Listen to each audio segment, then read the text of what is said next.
ওয়াজ মাহফিলেও যদি মহিলারা বেপরদা আসে, এটা তার জন্য নাজায়েজ, এটা তার জন্য নাজায়েজ, এটা তার জন্য জায়েজ নেই। 100% পর্দা করে আসতে হবে, তা না হলে তার জন্য ওয়াজ মাহফিলে আসাও জায়েজ নেই। আজকে রাস্তা দিয়ে আসার সময় আপনার মাহফিলে যখন ঢুকলাম, তখন এই যে যতগুলো দোকানপাট, এখানে নারী পুরুষের অবাধ খোলামেলা এখানে খাবারের দোকানে ক্রয় বিক্রয় করছে, এটা এই ওয়াজ মাহফিলে কেন হবে? এটা তো নেকির জায়গা, এটা তো তাকওয়ার জায়গা, এটা তাকওয়া অবলম্বনের জায়গা। এই ওয়াজ মাহফিলে দোকানপাটের জায়গা দিয়ে আপনার সমাজের ছেলে মেয়েদের জেনা ব্যভিচারে লিপ্ত হওয়ার সুযোগ করার জন্য এই ওয়াজ মাহফিল করতে কে বলেছে আপনাকে? কথা বুঝেন নাই? যদি এটা বন্ধ করতে নাই পারেন তো মাহফিল করতে কে বলেছে আপনাকে?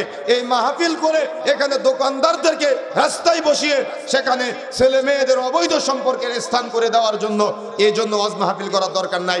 আপনার মাহফিলে যতগুলি লোক, তার চাইতে বেশি লোক রাস্তায়,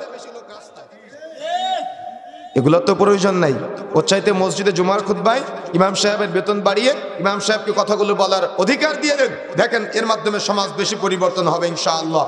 সুতরাং যে কথাগুলো বলতে যাচ্ছিলাম, সামাজিকভাবে প্রতিরোধ গড়ে তুলতে হবে যে আমার এলাকায় যদি কেউ জেনা করে বা জেনায় লিপ্ত হয়, বিবাহিত অবিবাহিত, যদি খেলাফত আমল থাকে তাহলে তো ইসলামের বিধান যেগুলো পরবর্তীতে আলোচনা করবো ইনশাআল্লাহ, তারপরেও যেহেতু ইসলামী খেলাফত নাই, সামাজিকভাবে একটা সিস্টেম প্রক্রিয়া চালু করতে হবে, শরীআয়া বোর্ড গঠন করে, এবং মনে রাখার চেষ্টা করতে হবে যাতে করে মানুষ এই জেনা ব্যভিচারের উস্কানিমূলক কোনো কিছুতে লিপ্ত হতে না পারে।